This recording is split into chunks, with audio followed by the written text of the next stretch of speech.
Oke, assalamualaikum warahmatullahi wabarakatuh. Di hari ini saya ingin membahas tentang teknik karantina ya. Jadi teknik karantina ini sangat penting dalam sebelum proses packing atau pengiriman yang akan kita lakukan. Jadi sangat pentingnya teknik karantina. Kebanyakan orang ini sangat sangat fokus untuk belajar dari cara karantina yang baik. Nah, untuk karantina sendiri itu bisa kita di luar dari balai ya, di luar dari balai itu bisa kita lakukan secara mandiri atau secara pribadi di farm kita masing-masing atau di rumah masing-masing. Untuk kebanyakan teknik karantina itu bertujuan adalah untuk mencegah adanya penyakit yang carrier dari penyakit atau virus yang terbawa dari ikan budidaya kita ke tempat ke tujuan, atau sebaliknya ikan yang dari tempat tujuan akan dikirim ke kita harus melalui proses karantina supaya tidak menjadi carrier atau penyakit yang bisa menular ke ikan-ikan kita, seperti itu. Nah, jadi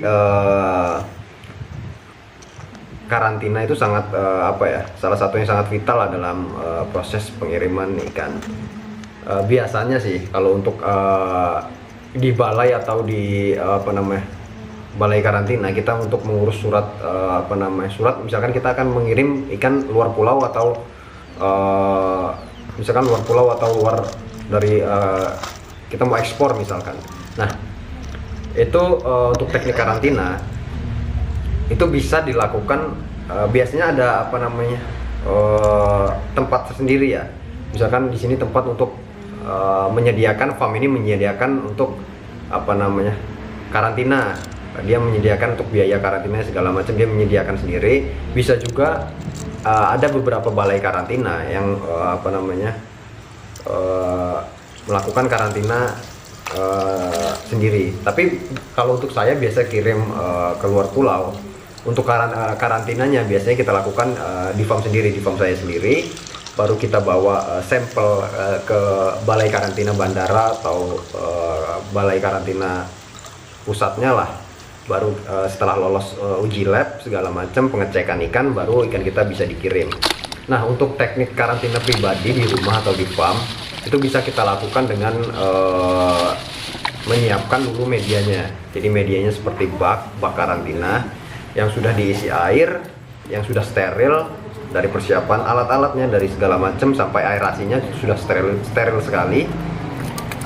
Itu kita lakukan sebelum kita mengambil ikan yang akan kita karantina. Misalkan kita akan mengkarantina ikan gurame nih.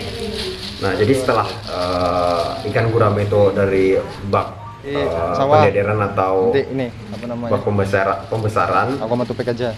Itu kita kuras, kita masukkan ke dalam bak karantina.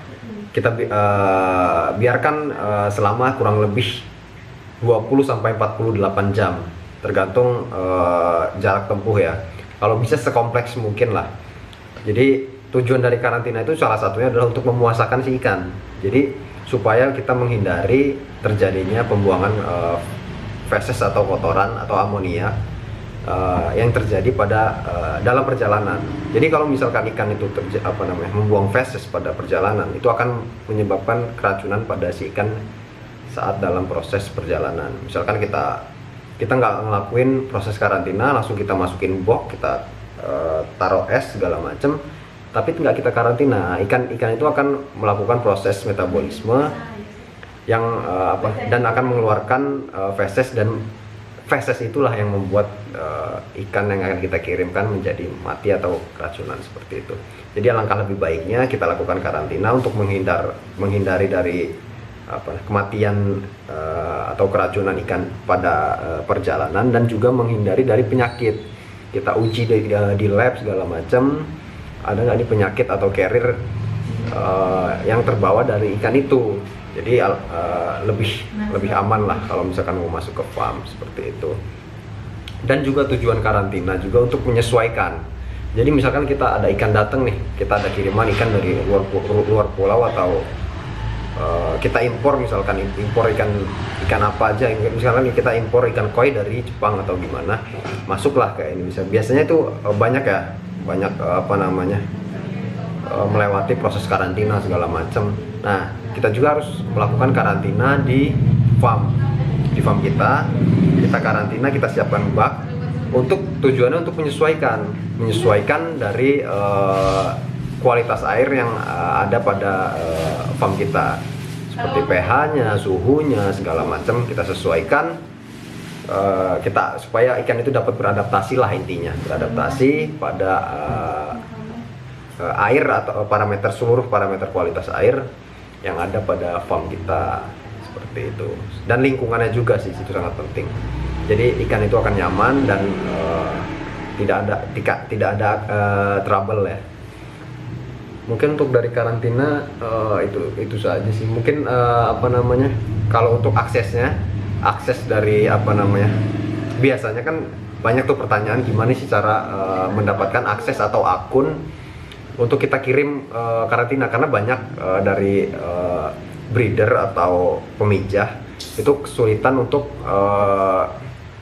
mengirim ikan keluar pulau karena terkendala dalam akses dari pembudidaya petani langsung ke karantina, karena biasanya yang memiliki akses itu yang sudah farm yang cukup besar lah, cukup lumayan besar, yang sudah mempunyai akses itu. Jadi nanti di next video saya akan membahas tentang